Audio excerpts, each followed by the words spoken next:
Hello दोस्तों, स्वागत करता हूं मैं स्टडी वेव चैनल में आपका। और मेरा नाम है साहिल और आज हम पढ़ने वाले हैं नोटिस। नोटिस जो कि class 12th 11th 9th 10th सभी के लिए इम्पोर्टेंट है और हर किसी के एग्ज़ाम में आता है। ये 11th 12th के एग्ज़ाम में 4 मार्क्स का कंफर्म आता है। 9th 10th वालों में भी सीबीएसई ने हटा रखा है नोटिस टॉपिक, तो इसलिए पर फिर भी उनके कोर्सेज़ के लिए बहुत ज़रूरी है नोटिस, तो हम इसके बारे में जानेंगे आगे। तो चलिए मैं आपको आज समझाता हूँ नोटिस। सबसे पहले हम बढ़ते हैं इसके नेसेसरी डिटेल्स के ऊपर कि इसकी कुछ नेसेसरी डिटेल्स हैं, ज़रा जान लेते हैं वो क्या क्या हैं और क्या क्या चीज़ें हैं जो कि हमें ज़रूरी हैं। तो सबसे पहला हमारा डिटेल में आता है जो कि मतलब नोटिस में हम लिखते हैं, वो सबसे पहला होता है हमारा स्कूल नेम, या फिर हम इसको बोल देते हैं सोसाइटी नेम। अगर मैं आपको सही वर्ड में समझाऊं तो जिसके थ्रू भी मतलब जिस एजेंसी के थ्रू आप नोटिस लिख रहे हो, चाहे वो एक स्कूल हो, चाहे वो एक सोसाइटी हो, चाहे वो एक कंपनी हो, कुछ भी हो, तो उसका नाम सबसे पहला ज़रूरी होता है आपका। देन सेकंड चीज़ आपको क्या क्या पता होना चाहिए, डेट। जो सेकंड चीज़ इंपॉर्टेंट है वो है डेट। डेट कौन सी डेट? इशू डेट, जिस दिन आप नोटिस लिख रहे हैं वो वाली डेट भी आपको पता होनी चाहिए, वो भी डेट आपको लिखनी है। देन थर्ड क्या होता है आपका? थर्ड होता है आपका टाइटल। क्या होता है?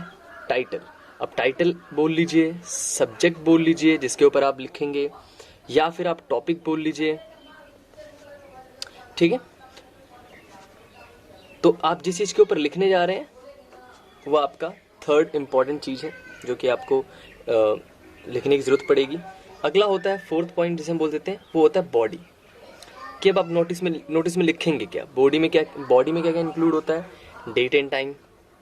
अब ये डेट एंड टाइम कौन सा है? ये डेट एंड टाइम इस वाली डेट से डिफरेंट है, क्योंकि ये डेट वो होती है जिस दिन आप नोटिस लिख रहे हैं, और ये डेट वो डेट है जिस दिन ये इवेंट होगा, ठीक है। ड्यूरेशन जो कि इंपॉर्टेंट चीज है। अगला प्लेस, ये सारी चीजें इंपॉर्टेंट है, ठीक है। फिफ्थ पॉइंट हम बोल सकते हैं कॉन्टैक्ट डिटेल्स को, कि आपको कॉन्टैक्ट डिटेल्स भी पता होनी चाहिए। माफ़ कीजिएगा अगर आपको मेरी स्पेलिंग या राइटिंग में कोई दिक्कत हो रही है, तो आप समझिए वर्ड्स बहुत सिंपल हैं, इसलिए ज़्यादा इग्नोर कीजिएगा मेरी इस राइटिंग को। चलिए, तो इन पांचों को ध्यान में रखकर हम नोटिस लिखते हैं हमेशा। कौन कौन से दोबारा बता देता हूँ। School name, society name first हो गया हमारा। अगला डेट आती है, issue date.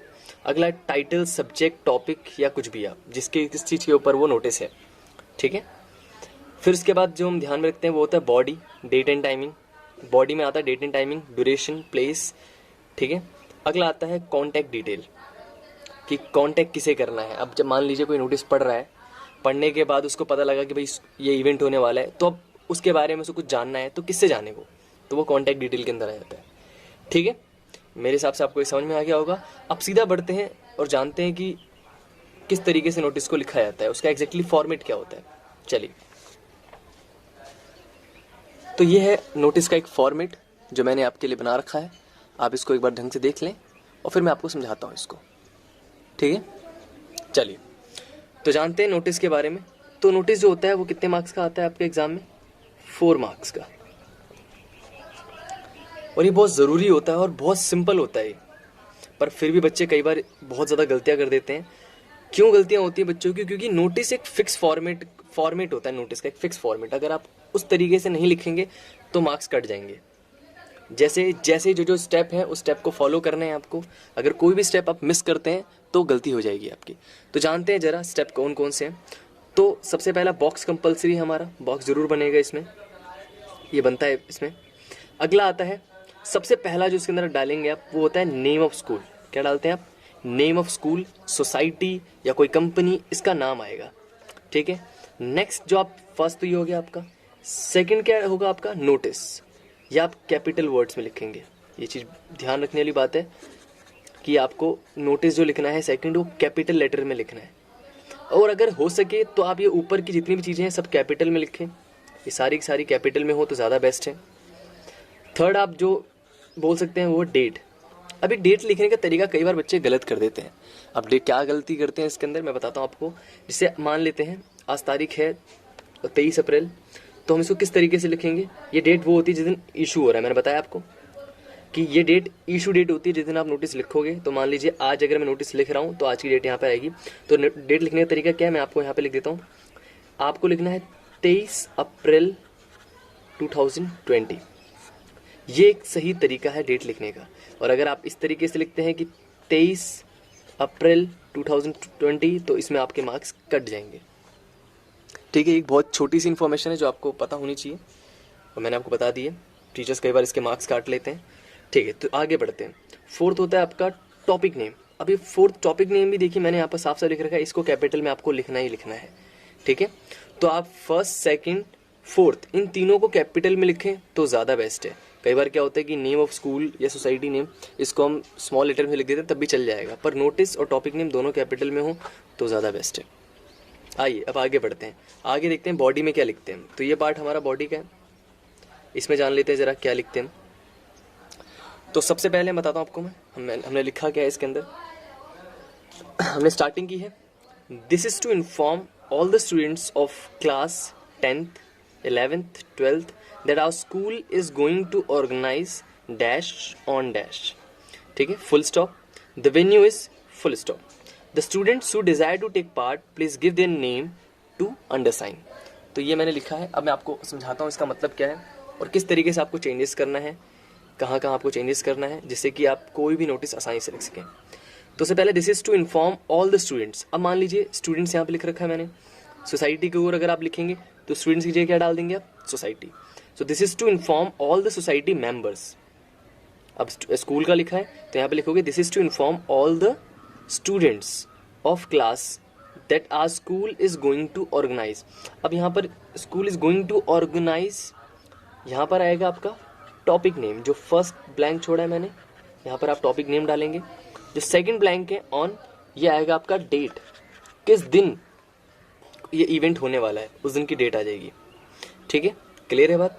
The venue is, यहाँ पर वेन्यू आ जाएगा आपका, वेन्यू मतलब प्लेस आ जाएगा, कहाँ पर है वो, स्कूल पार्क है, स्कूल हॉल है या कहाँ पर है वो। अगर कोई सोसाइटी है, सोसाइटी पार्क है या सोसाइटी जो भी जगह है वहाँ पे सोसाइटी की प्लेस पर्टिकुलर आपको क्वेश्चन पेपर में दे रखी होती है, तो वहाँ पर प्लेस नेम आ जाएगा। नहीं दी तो खुद से एज्यूम कर लीजिए, कुछ भी डाल दीजिए, वहाँ पे सोसाइटी पार्क डाल दीजिए, ग्राउंड डाल दीजिए, कुछ भी आ जाएगा। अगला यहाँ पर ये लाइन जो है लिखी है, नेक्स्ट लाइन, ये फुल स्टॉप के बाद एक लाइन छोड़ के आप लिखिए, the students who desire to take part please give their name to undersigned.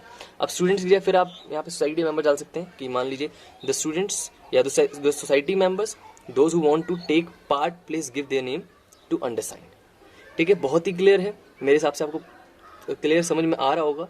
और अगर कोई दिक्कत है, आपको लग रहा है कि हाँ ये टॉपिक मुझे समझ नहीं आया, ये वाला पार्ट मुझे समझ नहीं आया, तो आप मुझे कमेंट कीजिए, पूछिए, मैं आपको अच्छी तरीके से समझाऊंगा।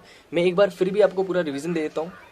ठीक है, तो this is to inform all the students of class 10th 11th 12th that our school is going to organise. अब यहाँ पर मैंने 10th 11th 12th रखा है, तो बच्चों कंफ्यूज मत होना। अगर क्वेश्चन में पर्टिकुलर क्लास को बोला है कि आपको सिर्फ एक पर्टिकुलर क्लास, मान लो क्वेश्चन पेपर बोला है कि आपको सिर्फ 12th के स्टूडेंट्स को इन्फॉर्म करना है कि आपका फेयरवेल सेलिब्रेट हो रहा है, तो आप सिर्फ 12th को यहाँ पर पर्टिकुलर लिखोगे, तो यानी लिखोगे क्या, this is to inform all the students of class 12th। अब मान लीजिए आपको पूरे स्कूल को अगर इन्फॉर्म करना है तो आपको क्या लिखना है, this is to inform all the students, यहाँ पे आप फिर ऑफ क्लास हटा दोगे, that our school is going to organise, ये लिख दोगे आप। इसमें क्या होगा, आप सभी स्टूडेंट्स को इन्फॉर्म कर दोगे। ठीक है, बहुत बेसिक चीज़ें मैं फिर भी आपको समझा रहा हूँ, तो इसलिए ध्यान दीजिए। इसको अपनी कॉपी में लिख लीजिए ताकि आपको ज़्यादा कन्फ्यूज़न ना हो।